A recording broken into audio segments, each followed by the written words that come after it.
No salary, no guarantees, no right to quit halfway through. Those were the terms Andrew Carnegie, then known as the richest man in America, offered a young journalist who had come to interview him for a single hour. The hour turned into 3 days. By the end of the conversation, 25-year-old Napoleon Hill hadn't just landed a story. He'd been handed a 20-year assignment. Study hundreds of the most successful people of his generation: industrialists, inventors, financiers, and extract from their lives a common pattern behind success. In exchange, Carnegie offered exactly one thing: letters of introduction to the right people. Hill accepted. 20 years later, in the middle of the Great Depression, as millions of Americans lost their jobs and savings, a book appeared that would outlive its author by decades and become one of the most widely read works on personal achievement of the 20th century: Think and Grow Rich. One of the first people whose story made it into Hill's research was a young man named Edwin Barnes. Barnes had no money, no education, no connections. What he had was one fixed intention: to become not an employee, but a business partner of Thomas Edison, a man he had never met. Barnes arrived in New Jersey on a freight train without a dollar to his name and took the lowest position the company had.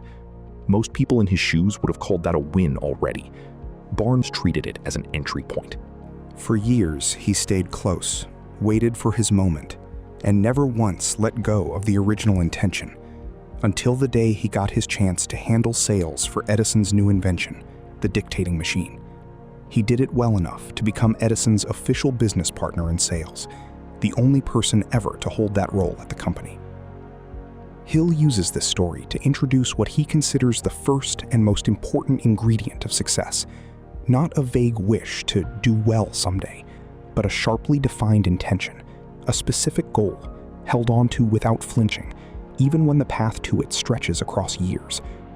Barnes didn't walk up to Edison and ask for a job.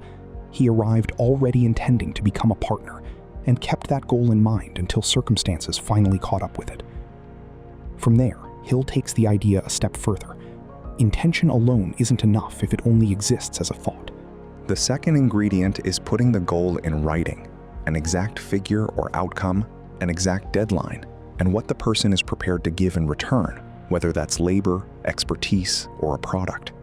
Hill recommends not just writing it down once, but repeating it out loud regularly, so it doesn't get buried under the weight of daily obligations. The logic is straightforward. Whatever isn't fixed in writing gets quietly replaced by a vaguer, more convenient version of the goal the moment things get difficult. Studying the biographies of successful people of his time, he noticed a pattern. Few of them were graduates of prestigious universities. What decided the outcome wasn't the breadth of someone's education, but the depth of one specific skill, a skill someone else needed badly enough to pay for. The fourth ingredient is persistence, and here Hill tells what would go on to become perhaps the most famous story in the book. The uncle of a man named R.U. Darby staked a claim in Colorado during the gold rush and actually struck a vein of gold ore, one of the richest ever found in the region. He borrowed equipment, started mining, and then the vein vanished. He and his partners drilled in every direction, desperate to find it again, and came up empty. Exhausted and broke, they finally sold all their equipment to a junk dealer for a few $100s and went home. Before starting work, the junk dealer brought in a mining engineer to survey the claim. The engineer ran the numbers and found that the vein hadn't disappeared at all. A geological fault had simply shifted the rock formation. He calculated that the ore would reappear just 3 feet, less than a meter, from the spot where Darby and his partners had stopped drilling. He was right. The junk dealer made millions off that claim. Darby himself went on to become one of the most successful life insurance salesmen in the country, and by his own account, precisely because he never forgot that lesson. Every time a client told him no, he reminded himself that a no might not be the end of the road, but those same 3 feet standing between him and the deal, he just couldn't see them yet. Hill doesn't tell this story as a slogan about never giving up. He tells it to make a specific point. There's no way to know in advance whether the answer is one step further ahead or whether it genuinely doesn't exist. The only way not to miss it is to keep going past the point where it looks like there's nothing left. The fifth ingredient isn't about the individual at all. It's about the people around them. Hill calls this the principle of the mastermind, a small group of people working in harmony toward a shared goal, where each person's knowledge, experience, and energy add to the others instead of simply existing alongside them. Studying his subjects, Hill kept finding the same pattern behind every successful individual: a small circle of advisors, partners, or peers, without whom the result would have been nearly impossible to reach alone. None of them operated in isolation. All of them knew how to surround themselves with people whose strengths covered their own gaps. Put all 5 ingredients together, and the book's central idea comes down to something fairly simple. Wealth isn't the product of luck, background, or starting capital. It's the result of organized thinking, in which a specific goal, specialized knowledge, persistence, and the right people around you function as one system, not as a lucky string of coincidences. Before we get to what to do with any of this, it's worth pausing on something. The book's own origin story, the 20-year assignment from Carnegie himself, is almost entirely unverifiable. There's no independent record of that first meeting, or of Carnegie ever authorizing the project, and historians who've looked into it have found no supporting documentation beyond Hill's own account. That doesn't automatically make the 5 ingredients wrong, but it does mean the book's founding story should be read as a compelling frame, not a documented fact. There's a second issue worth naming directly. Every example in the book is a story of someone who succeeded. We don't hear about the people who wrote down an exact goal, found a mastermind group, refused to quit, and still failed, and there almost certainly were many. That's not a flaw unique to this book. It's a pattern in nearly the entire success literature genre.